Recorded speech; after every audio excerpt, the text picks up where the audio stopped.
Truck 1, Ambulance 1, Medic 1, showing all units en route to 5. Ambulance 7, St. Mary's Code 3 was on.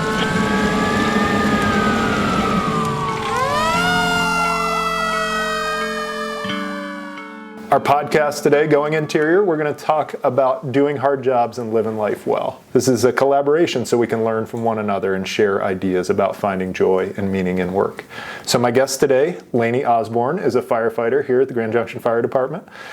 She works at a super busy station, Station 2, runs a whole lot of calls. She's also wife and mother of 5. Before starting at the fire department, she was a registered medical assistant for 10 years and wait for the level 3 CrossFit coach, first ever in Grand Junction, owner of her own personal training business, raising a whole bunch of kids, and then changed careers to become a firefighter in her off time, real downtime, right? You like to do some triathlons. Certainly a workout advocate that we'll talk about that, and then camping, fishing, and just enjoying family in town. So Lanie, thank you so much for being here. Really excited to have this conversation with you. Thanks for having me. Yeah, absolutely. You got a lot going on, clearly, in life. What are you doing to help regulate, keep yourself from getting burned out? Station 2 is running 4,500-ish calls a year. Ambulances are both running about 3,500 calls a year. You're busy. You're trying to do all that stuff, trying to sleep, go home, raise a family, do all the things. Yeah.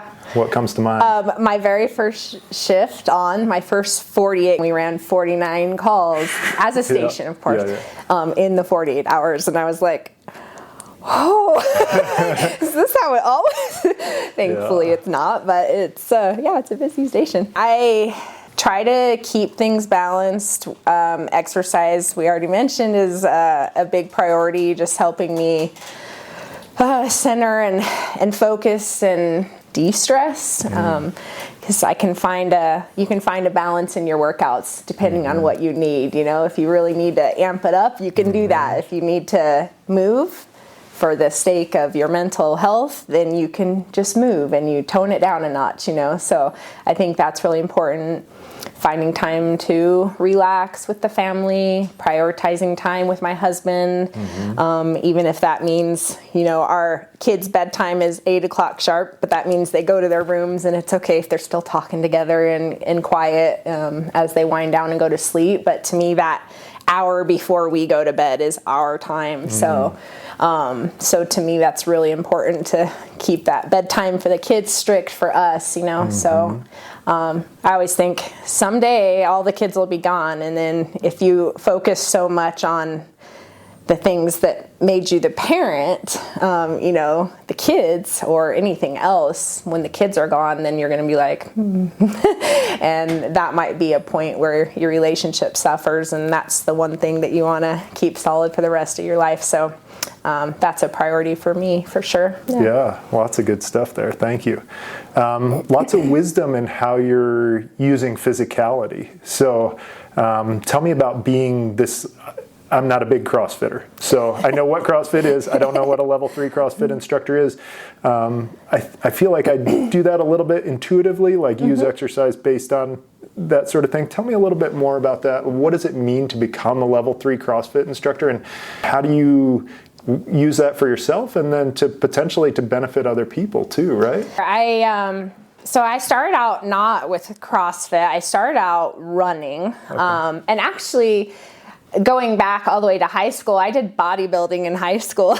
Okay. So I started out lifting, and then as I got older, had my first couple kids, then that's when I started taking up running and really found a love for that, which made me like, oh, why haven't I been doing this my whole life? I love it. So I started out more on that endurance side. That's where I got into triathlon and really started loving that. I had a friend one day tell me, you know what, I started doing this thing called CrossFit at this gym, and it's got you written all over it. You got to try it. And I'm like, okay, well, I like to run. I like to swim. I like to bike. But I'll try it. And so she invited me to this Halloween workout they had, and it was up and down Main Street. Every corner you had some thing, you know, whether it was burpees or push-ups. I right away was hooked on just that that challenge. It was just a different challenge, I guess. And that mindset of having to keep going, and you didn't have a choice here on the middle of Main Street. We got to get back somehow. You know? That's awesome.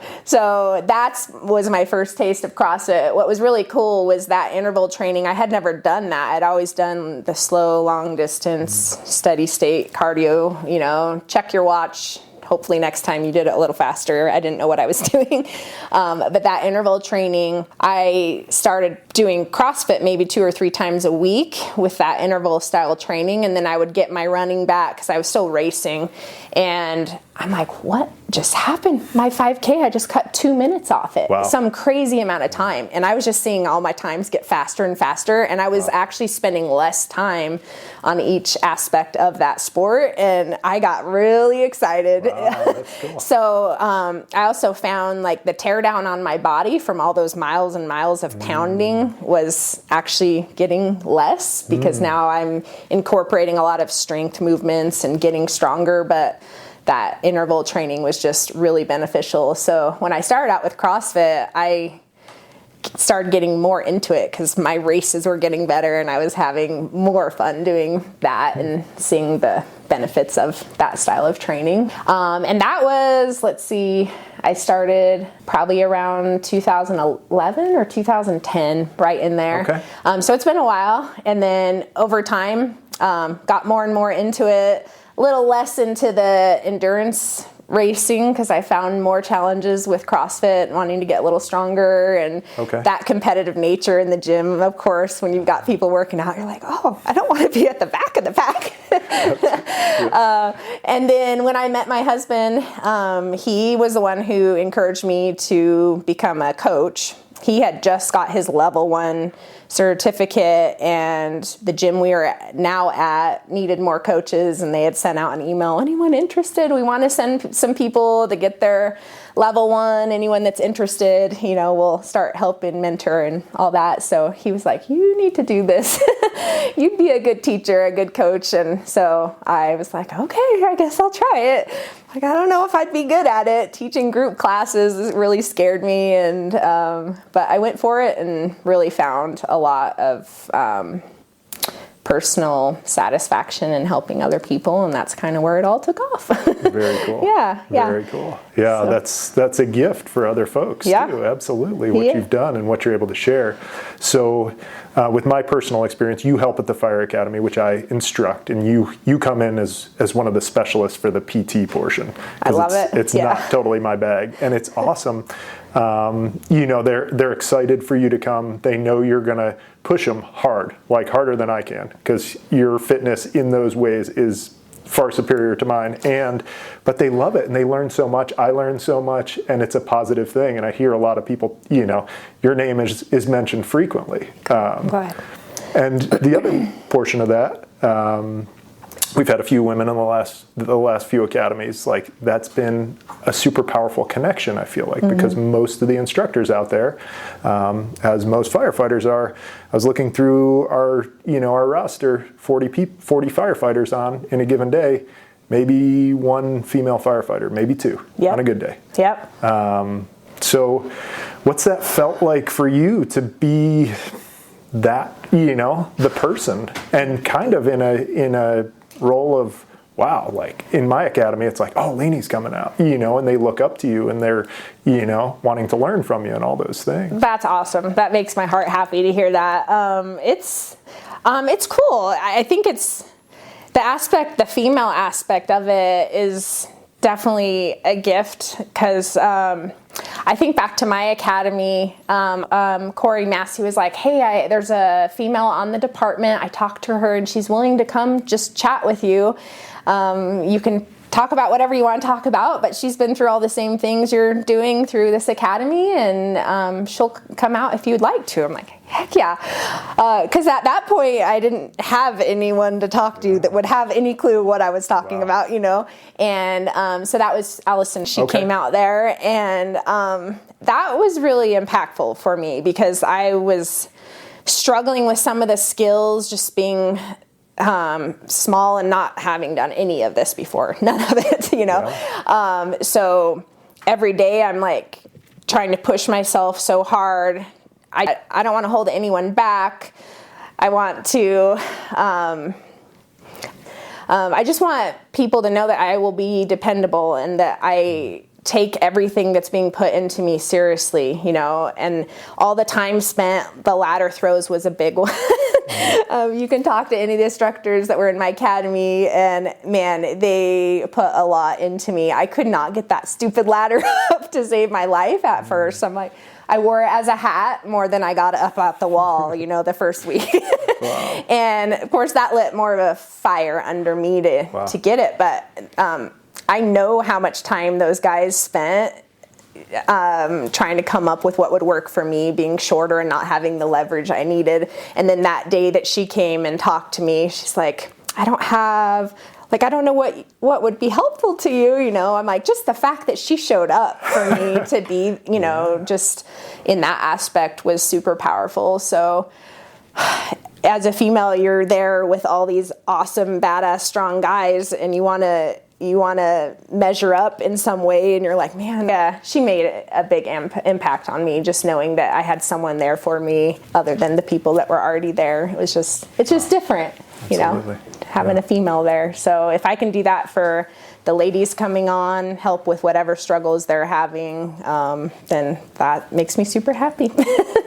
You're doing it. Absolutely. You're doing it. And of course I love motivating anyone. So just being able to be part of that PT academy and push them. And because I think that physically working out and maybe surprising yourself gives you fuel for the next challenge that's coming. So starting your day with PT and like, holy cow, that workout was tough, but I got through it. Here I am. Let's go do the next hard thing. So that gives you the fuel you need to just keep pushing. You were talking about working out and just how that's, you've been able to be there for other people. And sometimes with Allison, that was just her showing up.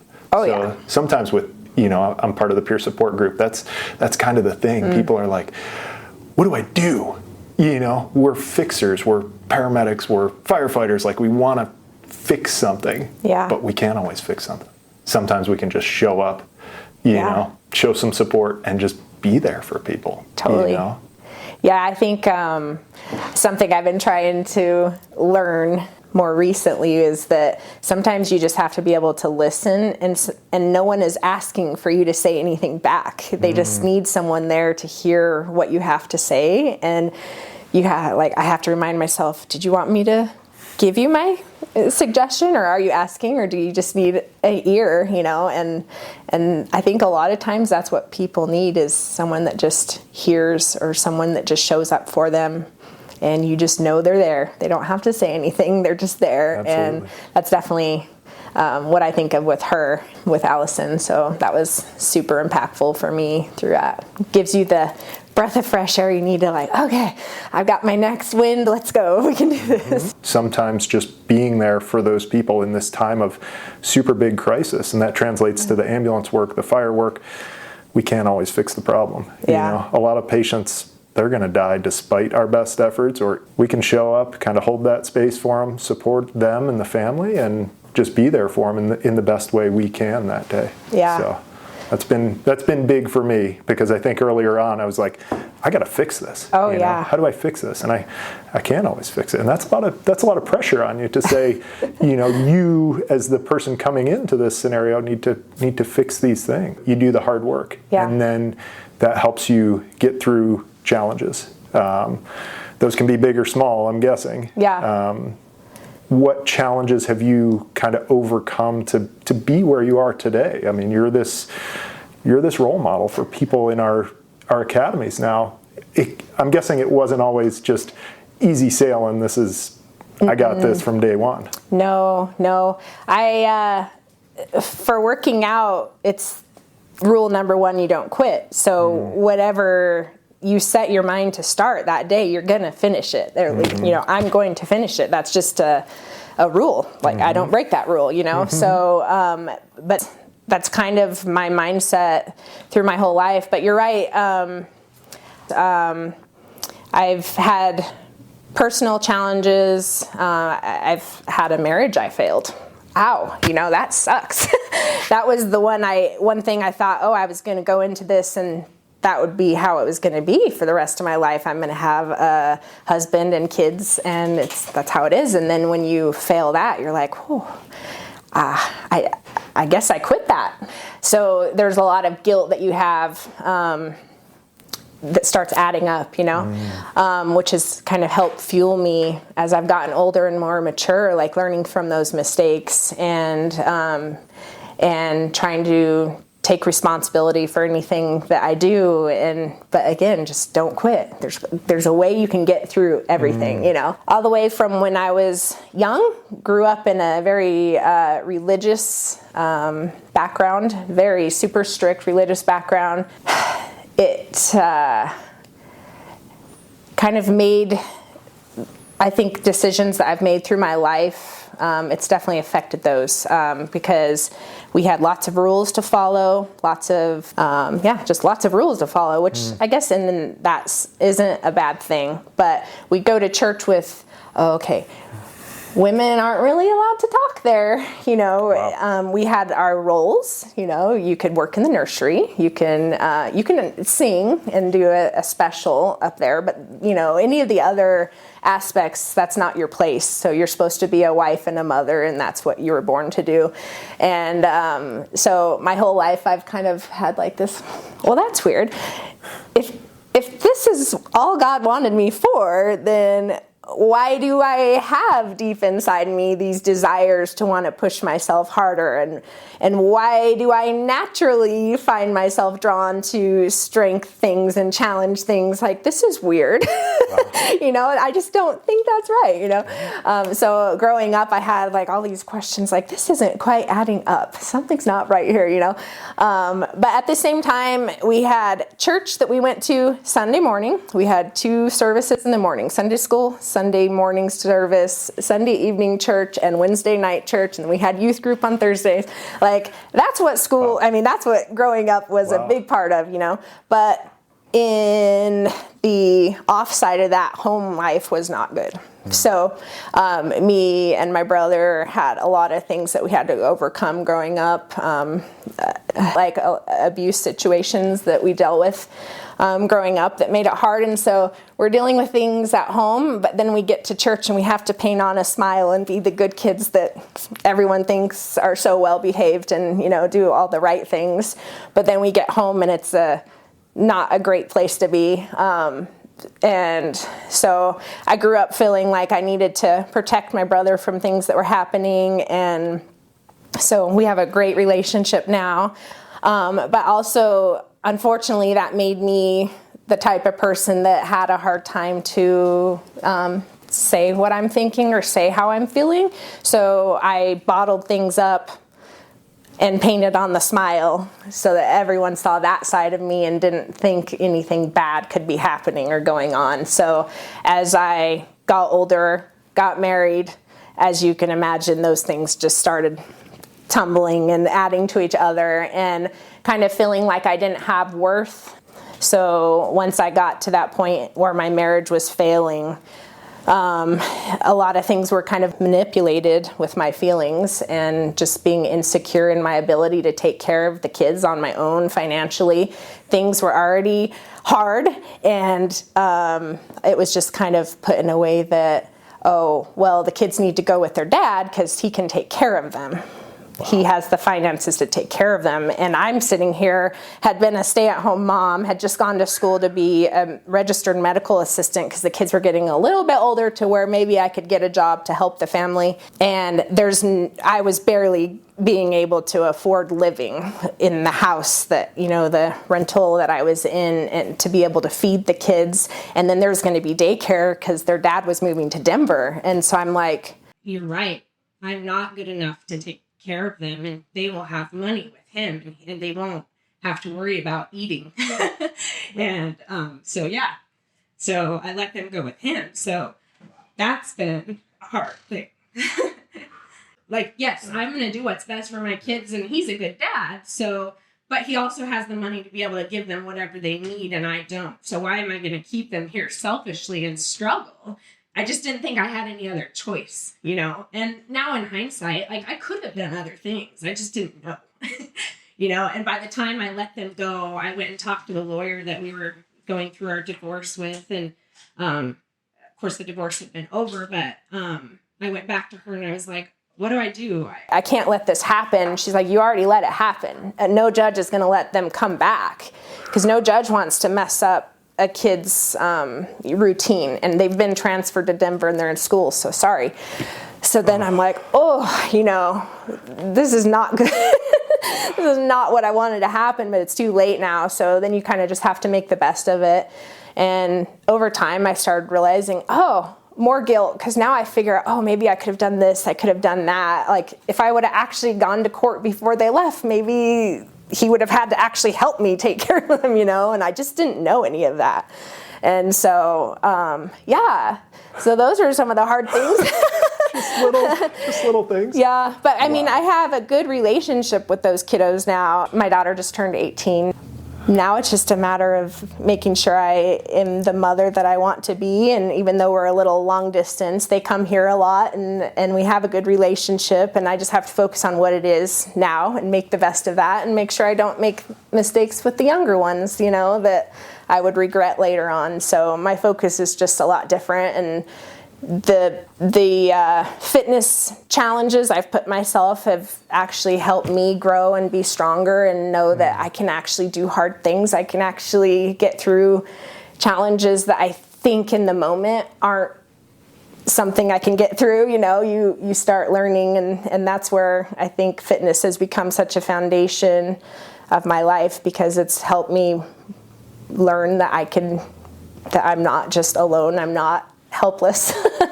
I keep telling the girls, all the kids, you can do hard things, believe in yourself, So yeah.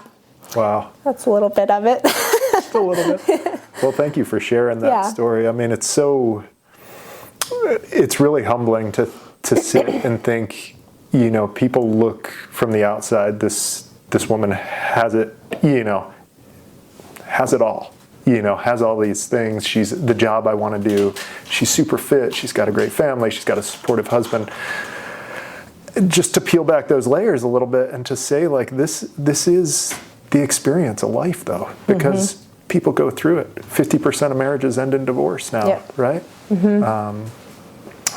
I just listened to this book that I'll bring up. It's called What Happened to You. The doctor in it is talking about how that is literally an impossible task that you were set, to be the primary breadwinner, to provide for those kids. Once you got divorced, like, it's impossible either way, like, you would have struggled mightily to have them here. You obviously struggled mightily to let them go. You did the best you could given that circumstance. So another thing that came to my mind that I wanted to add in, I was just at this meditation retreat this last weekend, and somebody had I wouldn't say a similar story, but a story of guilt. And I want to ask how you've dealt with that, because his conversation, so the instructor there, his name's John Bruna, a guy out of Carbondale, very, very wise in my estimation. He was a former Buddhist monk, but he said, why don't we reframe that guilt a little bit and just say, you did the best you could at the time in the circumstance with the skills you had. Would you do the exact same today, given the skills you've acquired? And hopefully you will never find yourself in that situation, but you were doing the best you could. And I have no doubt about that. Do any of those ring true to you? You mentioned guilt a couple times. Yeah. And that's hard. It is. That's a hard thing to live with. Yeah, it just seemed like, growing up, we had these struggles of our Christmases were these little things, like we were lucky to get a couple things. Grandpa and Grandma always came in with the, fun stuff, and food, we just were poor. Yeah, and so as you grow, you're like, I don't want my kids to live through the same kind of stuff we did. And, there's certain aspects of that they don't have to, like the abuse I mentioned and things. Like, I have the power to change that. I have the power to make sure they have food on the table. And then when you're like slapped in the face with this decision where you just have flashbacks of, your younger years and what you never ever wanted your kids to have, you know, or even deal with or see, and this is coming, and it, you know, if you don't act now, that could be their future. I'm like, I don't want that, you know. So those things shape your decisions, and yeah, and then you second guess every choice you make from there, and it just kind of snowballs. And so guilt is a big thing. And I feel like it's only been until the last, I don't know, 5 or so years where I've been able to really forgive myself and make the most out of, you know, each moment I have, and just make sure that every step forward is positive and a good example to them, and just pray that they don't ever have to be faced with those same things, you know. From this point on, we can make sure it's good. The guilt part is hard. That's kind of where talking to somebody, finding someone that you trust to talk to, but even then, that was hard for me. I don't like to be negative. I don't want to bring other people down by talking negatively or sounding like I'm complaining. You know, that's always been a thing in my head. Don't whine, don't complain, don't make excuses. So, like, that's a big part. Like, I have to take responsibility for the decisions I made, whether it was all I thought I could do at the time. But now I have to learn how to forgive myself and move on and make the best of what you have and all the blessings you have, because there's so much to be thankful for. So truly, thank you for sharing that. I mean, it makes it so much more real, I think, for everybody listening and who encounters you to just encounter this bubbly person it's an amazing component that you're able to do that and show up for people at work, and it's not the whole you. So that whole you is pretty amazing. Like, to hear this story and to know who you are now and what you're doing, it's truly amazing and remarkable. So props for sure. Thanks. Like, thank you for sharing it. There's this other book that comes to mind, one that I'll put out there. So Father Greg Boyle, this Jesuit priest, he runs like this gang intervention program in South Central LA. And he says, you know, when his gang members tell these stories, like, all people can do is just like stand in awe of what they carry, you know. And that's truly kind of how I feel, you know, just in awe and, you know, respect for what you carry and how you're able to, you know, to go forward with such strength. So it's really cool. Yeah, it definitely changes your perspective when you, I mean, for this job, I feel like, you know, even though there was things that were hard that I went through my life, I always still feel like everything happened for a reason, and every new door or new opportunity that came along was for a reason. And I never really maybe at times didn't understand what the reason was. It just like, oh, sweet, this just happened. I don't know where that came from, but I'll take it, you know? Yeah. So that's happened for me with jobs, you know, doors opening for an awesome job, and then the next, and then, you know, just little things come along, but you think back of the stuff that you've been through, and it makes you have a different perspective when you encounter other people. And now with this job, you know, we go on our medical calls, and sometimes you're like, oh, really? We know who we're going to see right now. You know, really? But then you kind of give yourself a check, and you're like, wait a minute, you know, I don't know what they went through. Who am I to judge you calling me for this reason again? You know, you're drunk on the side of the road, and here we are again. But I don't know what your story was. What did you go through as a child? For all I know, it was 100 times worse than anything I imagined, you know? And so I think that I'm lucky, because anything that I went through that was a challenge or struggle in my life gives me more compassion for someone that I get to show up for now.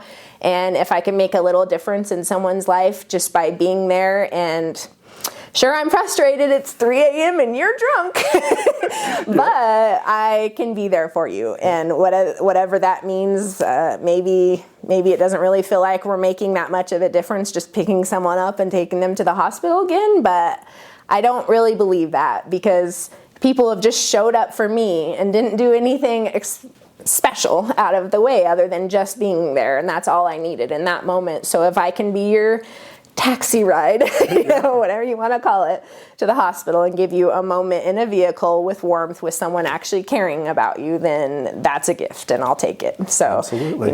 So you don't ever know what struggles someone's facing because they might just be really good at painting on the smile and showing up and going through those motions. So you just kind of have to step back and think, every moment I'm with that person is my opportunity to hopefully help them and encourage them to take on the next day and the next day, So that's what I tell myself. Well, it seems like you're doing a pretty good job of it. You're in paramedic school right now, right? Yeah. Tell me about that.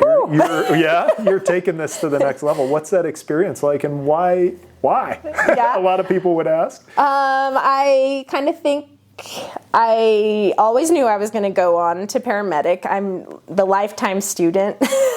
I love learning. That's what I did with CrossFit. I did the level 1 CrossFit, and that's just kind of your beginning step of learning how the methodology of CrossFit, basically. That's what a level 1 is. But level 2 CrossFit is actually where you learn to be the coach. And then once I did that, I'm like, level 3, yeah, I'm doing that. Nice. So there's examples of that throughout my life. I just love to learn. I love to push myself. I love to find what that next step is and let's go for that, So I always knew that once I became an EMT that I would want to go the paramedic route because I'd want to know more, So we were just talking about your rock star husband, awesome kids. Yep. Family support that may lead to your mission, and how that's driven you? Yeah.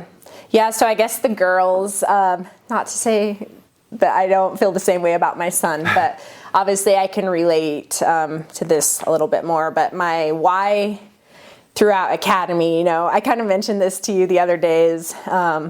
Like one of the first days of academy, we had to stand up each individual person and say our why. And they said, this is what's going to get you through the hardest days here, And so it's super important to know why and what's going to fuel you when things get really hard, when you want to quit, but you're not willing to because that's what you're going to focus on.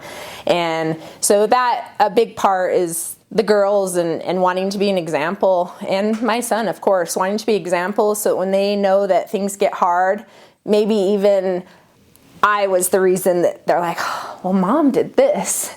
How cool would it be, for your own kids to say, this is really hard, but mom would help me through it. Or I can get through it because mom got through it, And so I just don't ever want my girls to feel like I did growing up, where you weren't good enough and whatever strengths and gifts that you were given need to be hidden because that's not what you're meant to do. That's not what you're like, why? I just, I don't ever want them to feel that way. I want my kids to know that, man, they breathe fire and they can do whatever they set their mind to do, and so that is definitely part of what fuels me on is I've always got those kids watching me and I'm not going to let them down, So, and I think that's probably how all parents feel, but I just don't want my kids to ever feel helpless. I want them to always know that it's up to them. They can get through the next thing. And how else do they learn if not by how we teach them,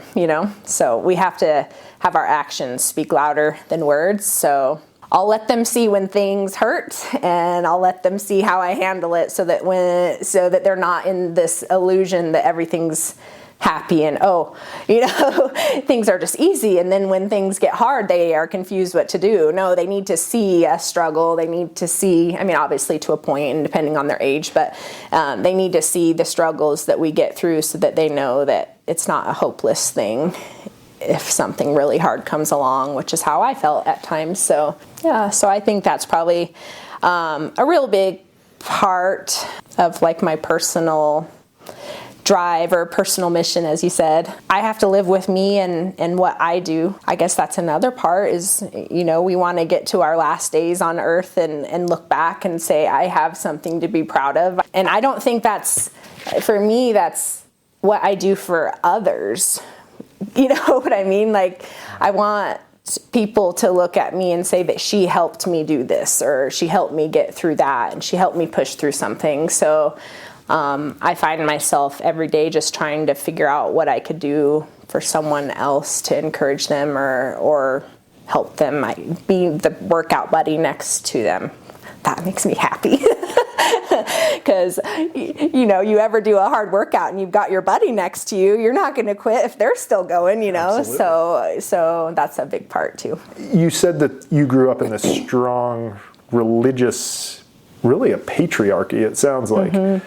How has that changed for you? Is religion or spirituality still a part of your life now? Yeah, it is. It definitely looks different. The funny thing through all that is I don't have a lot of negative feelings towards those days, because I feel like the things I was taught by most people was in love and what they knew, and I have a really good foundation of the Bible and understanding things, but the religion part gives me a bad taste through years, and people be hiding behind that and just telling you what you're doing wrong, and I just had a struggle through my younger years and teen years and young adult years, like, man, this isn't the Jesus I was taught about. Like, even though I felt like it was all these rules and you were just being beat by it, like, the Jesus I read about loves me, and I'm perfectly imperfect, and that's why he's there for us. So I've always kind of found myself coming back to that and feeling that even though things were hard and I went through things and I maybe strayed away from that at times, somehow I always felt still safe and protected by something higher. And so even though what maybe church looks like different for me, I definitely still believe in God and believe that the good things that have happened are because of him. And so that's, it's definitely changed through the years, but I still like to go to church, and I still have a relationship with God, and I hope my children will too, but I don't think that judgmental aspect that I felt a lot when I was growing up is right, and so I have a hard time talking about it a lot, because I don't want someone to feel like I'm pushing it down their throat and that's the kind of God we have, because I don't think it is. I think he loves us and he's there because we make mistakes, and he's ready to forgive us and wants good things to happen to us. So I just have to show that through my actions and go from there, I guess. That's amazing. Yeah. That's amazing. What you said about forgiveness, it certainly struck a chord with me. It's amazing that you're able to forgive in that situation so readily. I don't know if you're familiar with South Africa after apartheid ended. Desmond Tutu, this Catholic bishop, was tasked with heading up this Truth and Reconciliation Commission. So figuring out kind of what to do from there. And a huge component of that was like, we need to forgive immediately if we're going to move on. Mm-hmm. Otherwise, there's going to be this tremendous division in the country forever. That was this huge part of it. I mean, this was awful. This was war. This was oppression. This was all these things. And that was the place he started from, which to me is so powerful and something I appreciate so much, that you're able to do that in such a challenging circumstance, and to find grace and to find leadership in this religion that was challenging. Yeah. Well, I feel like there's a difference too between, say, like, I can forgive you, but that doesn't mean I'm going to allow these things to keep happening to me from you. You know what I mean? And so I think that's probably a struggle that you kind of have to separate. Like, I'm willing to forgive you for what you did to me, but I'm not going to put up with any more. and then I can know that eventually something that you did to hurt me, you probably will have to pay for it. You can't just say a murderer. You can't say, I have to forgive you because forgiving is right, and I guess you don't need to go to prison or whatever you're putting, like those extreme things. There's a difference, knowing that you can let things go and let it be what it needs to be, but that doesn't mean you set yourself up for accepting more pain and things upon yourself. So don't become a martyr in that cause.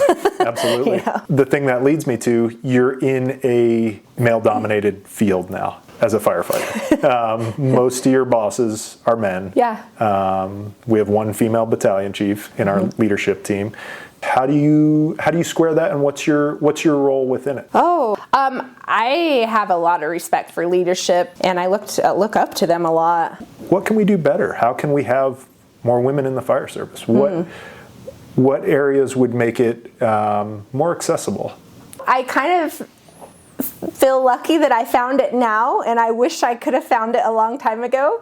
And part of that is just not knowing what was out there. I think people are seeing more and more female firefighters, but how do you bring them in and help them get on that path to where they're ready for it? You know what I mean? Because it's not a matter of just saying, oh, let's get more women here. Well, we have to be able to do the job. You got to be able to step up to that job. So having some sort of way to mentor people that might be interested in would be cool. I don't know what that looks like really, but I've thought about it a little bit. I have got to help with like the CPAT and stuff, and I'm like, come on. Yeah. And when they don't pass it, I'm like, oh, like, what if I could have helped them before they got to day of testing and help them know how to train better for it? So that's something I'm trying to figure it out. I don't know the answer there, but well, maybe you're doing it right. Yeah, maybe. Not a recipe, but what advice would you give? How far back do you start training? How physically, mentally, all these things. What worked for you, and what would you say would help people that are trying to get into it? I feel like I kind of have had that physical fitness foundation for a long time.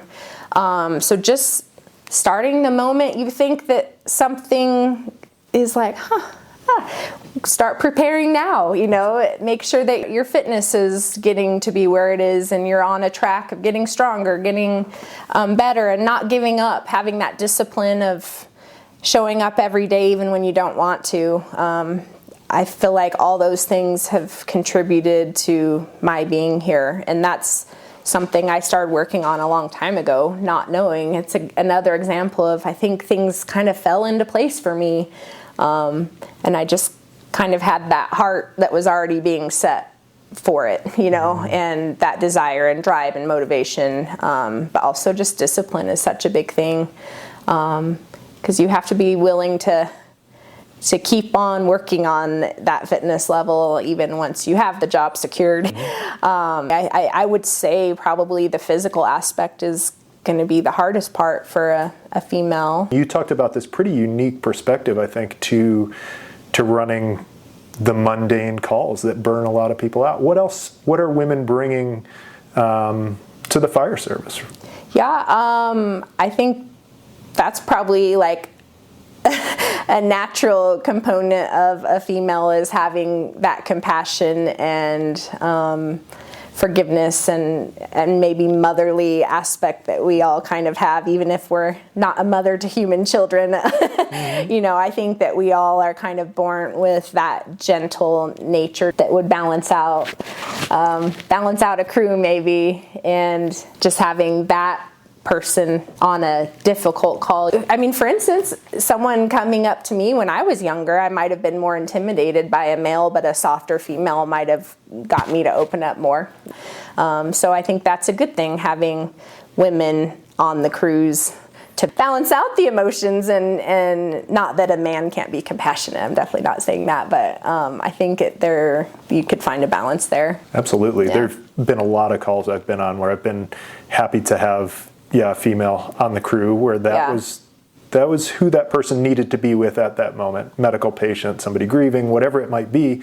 And that goes for guys as well, but it's good to have that diversity just so we can find the right person. Sometime if it's not working one way, we try a different way. And so I appreciate your perspective and what you bring to this conversation. Do you have goals in the next 5 or 10 years, or do you focus on more of the immediate, my goal today, and kind of see what What flowers from that? Oh, that's a good question, because I kind of think there's a balance to the two. I think it's super important to focus on the right now, what's happening right now, and not worry so much about what's coming, but also you also have to have that big picture of what you're shooting for. And I think that's how goals get attained, is you also have to find joy in the journey, right? Because if you just focus on that goal, if you even get there, what happens when that goal's over? Then are you just lost? You know? So I think there's a balance between the two, especially when you're in the middle of a challenge. It's more important to focus on right now, just get 2 more steps forward, you know. But yes, I have goals. I've always felt like I needed a never quit challenge, that's what I call it. But that's a goal that I try to do once a year, and I'm getting itchy because I don't have anything this year. But, well, except maybe paramedic school, I guess. Don't quit. You're so far now. Please. But I usually try to come up with a physical challenge that's something so hard. I know that at some point in that challenge, I'm going to want to quit. And then what am I going to do to get through that so that I don't quit? Because I've said before, I'm not going to quit. And so I've had some cool challenges that I've done over the years that brought me to that point. And I feel like we can't be afraid of failing, because if we do, then we learn from that. So then we can come back stronger and not fail the second time, hopefully. So that's one thing I kind of strive for, is that one thing a year that I do that I just know is going to be so hard that it's most likely I won't make it, but that's okay. Because if I won't make it, then I learn from it. And so for me, going to the Georgia Smoke Diver program is a big one. I really want to go. I know how hard it is. I know that chances are I might not make it through day 1, but if I do, then there's day 2 to focus on, and first hour of PT, and the next part of that day I want to go. And so I'm super determined. No one can tell me not to do it. I don't want to hear it if you want to tell me not to do it. So, and I think that's kind of important, is knowing that when you're passionate about someone, there's always going to be people around you that have a negative thing to say and a way to bring you down, because that's just how it is. Daniel in the lion's den, you know, he's right there in the middle of the lion's den, surrounded by lions that are going to eat him, but you just got to shut him up. And so that's kind of part of the challenge, I guess, sometimes, is knowing who your people are. And when you've found what your purpose should be and how you want to go forward, then you got to learn to shut up the voices, whether it's the voice in your head that's telling you you're not good enough, or someone else just being negative Nancy and making you feel bad about it. You just got to learn how to shut those people out, or your own voices in your head out, to focus on what's going to get you forward towards that goal. And then, you know, then you get the opportunity of learning from it, and the joy of doing something super hard that you didn't think you could have done, and maybe years ago you wouldn't have been able to do, and now you can. Well, I'm not going to tell you can't do anything, that's for sure, because I think you've proven in the last hour that you're capable of a whole heck of a lot. So, all right, let's go with your Fast Five. Tell me about a mentor. One mentor. One?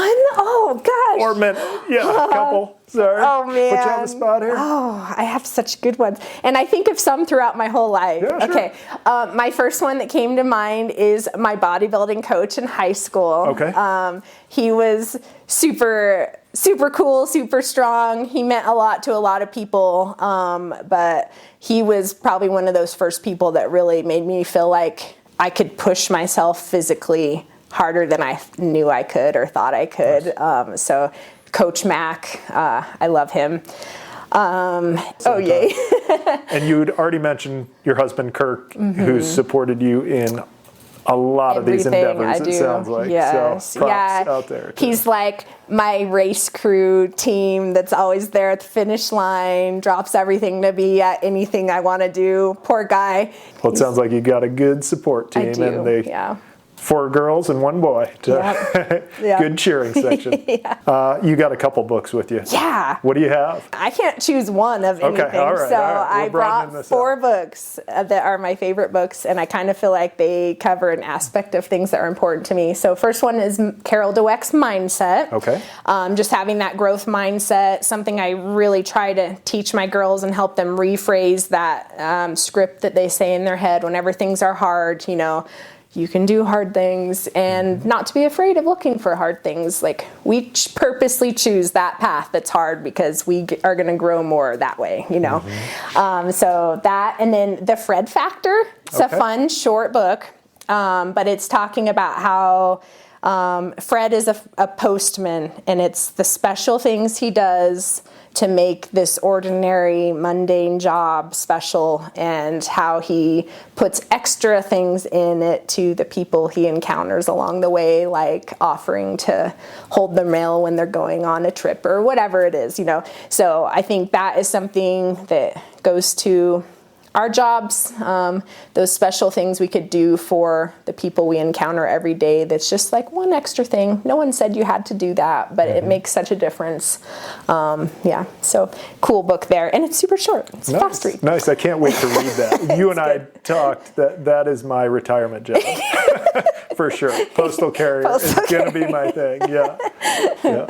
And then Atomic Habits by James Clear. Super good book. Kind of longer, but just talking about how the habits you make. I mentioned like non-negotiables. There's certain habits you make so that when things get hard, well, that's just something I do. That's not something that's a negotiation that I can skip today. And that goes along with discipline and everything else that I think that it takes to do hard things and get through hard things. And then Deliberate Discomfort, seeking out the challenging things, not being okay with becoming stagnant, and just always pushing yourself. Do you have a podcast you listen to? Oh, yeah. I kind of go through a couple of them. Team Never Quit podcast is a really good one. That's I'm seeing a theme here. Yeah. I'll type in like words and then what comes up. Nice. Team Never Quit is Marcus Luttrell, Navy SEAL, and he interviews lots of people that have never quit stories that are super inspiring. So if you want to you're feeling woe is me, just turn on one of those and you're like, well, I got it easy. So that's a good one. Of course, Fit to Fight Fire podcast, one of my favorites. Just motivating, inspiring. Give me one fun workout that I can do today. Ooh. And your version of fun is, I know I was going to say, maybe but... but that's all right. Lanie version of fun. I've been doing so this isn't just a fun workout to do today, but I've been doing the morning mile. That's what I call it. And so you commit to doing a mile every morning. It doesn't matter how you do it. So you can run, you can walk. So some days I put on my weight pack or weight vest or whatever and do it. Some days I'm like, okay, I'm going to go run my mile and then do 5 push-ups when I get tired and feel like I want to stop. So you kind of play with your brain that way. But I also kind of call it my morning mile because it's my goal to do something every single morning. And so sometimes it turns into a full workout, or sometimes I'm like, I'm really tired, but I have to go do my morning mile. So go do a mile. Okay. It doesn't matter how you do it. Just do a mile. Fair enough. Can do that. And then one piece of advice for people that want to be in your shoes someday, because there's a lot of them. Don't be afraid of failure. And don't quit. Because it's okay to fail, because that's where we're going to learn. But don't quit. So whatever you set your mind to, fail along the way, but don't ever quit it. Very cool. So just to wrap up, we're with Lanie Osborne, firefighter, soon to be paramedic, Station 2, all around crushing it. You gave us an amazing story, lots for people to think about, lots for people to relate to also, and how you've overcome a ton of adversity and become a rock star. So we appreciate having you on the show. Thanks so much, for having me. Yeah, absolutely. Thanks for joining us on Going Interior. I hope the ideas shared here help you to adapt to the challenges of your life and career. Please share and like this episode if you find it useful. It's been produced by Dirk Klingman and Ellis Thompson of the Grand Junction Fire Department, with a special thanks to 970 West Studio for sharing their space, equipment, and expertise. Take care, and please join us again next week.